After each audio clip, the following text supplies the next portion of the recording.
Salut les amis, salut tout le monde et bienvenue une fois de plus sur votre chaîne d'information préférée, Club Info, la chaîne qui vous donne l'information à temps et à l'heure. Aujourd'hui, nous continuons une fois de plus du côté du Mali où en ce jour, nous avons véritablement une très belle nouvelle pour le peuple malien, notamment à travers cette nouvelle annonce de la Cour de justice ouest-africaine. Vous savez tous si bien comme moi que tout récemment, plusieurs arrêtés sont sortis contre le Mali.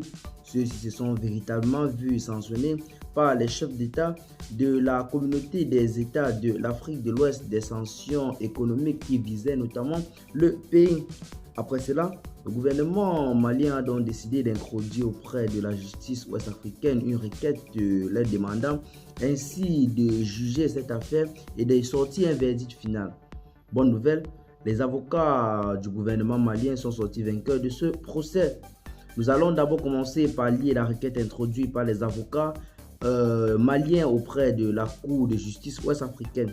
Ils affirment, je cite, à la demande de la République du Mali, un collectif de 6 avocats maliens conduit par Maître Moustapha, Monsieur Cissé, avocat du bureau au Mali, et bâtonnier de l'ordre des avocats du Mali, a saisi la Cour de justice de l'UEMOA de ce recours contre les décisions issues de la conférence des chefs d'État du gouvernement de l'UEMOA en date du 9 janvier 2022 portant sanction contre l'État du Mali.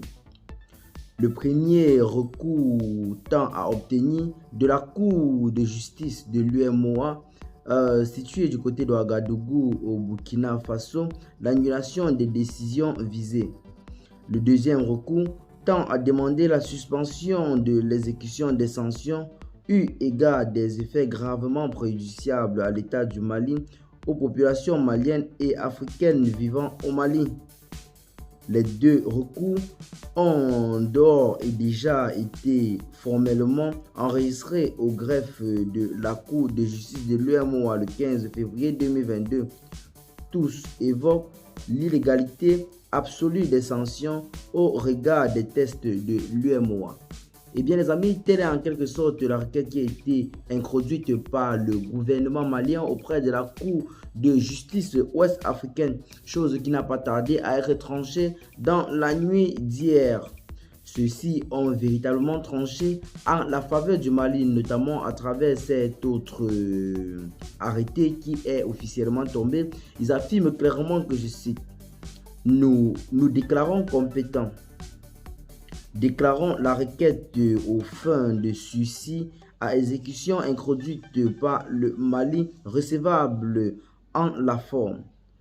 Ordonnons le sursis à l'exécution des sanctions prononcées par la conférence des chefs d'État et de gouvernement de l'UEMOA lors de la session extraordinaire à Accra du côté du Ghana le 9 janvier 2022 et figurant dans son communiqué final.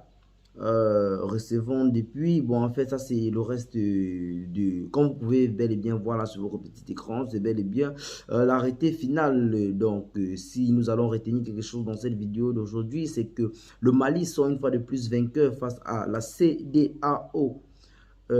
Si l'on s'en tient à cette décision qui est officiellement tombée venant de la part de la Cour de justice ouest-africaine, il reste à savoir si la CEDEAO doit prendre cela en compte et suspendre toutes les sanctions contre le Mali. Qu'est-ce que vous en pensez? Nous attendons vivement vos avis dans les commentaires. À très bientôt donc pour de nouvelles notes d'information. Bye bye.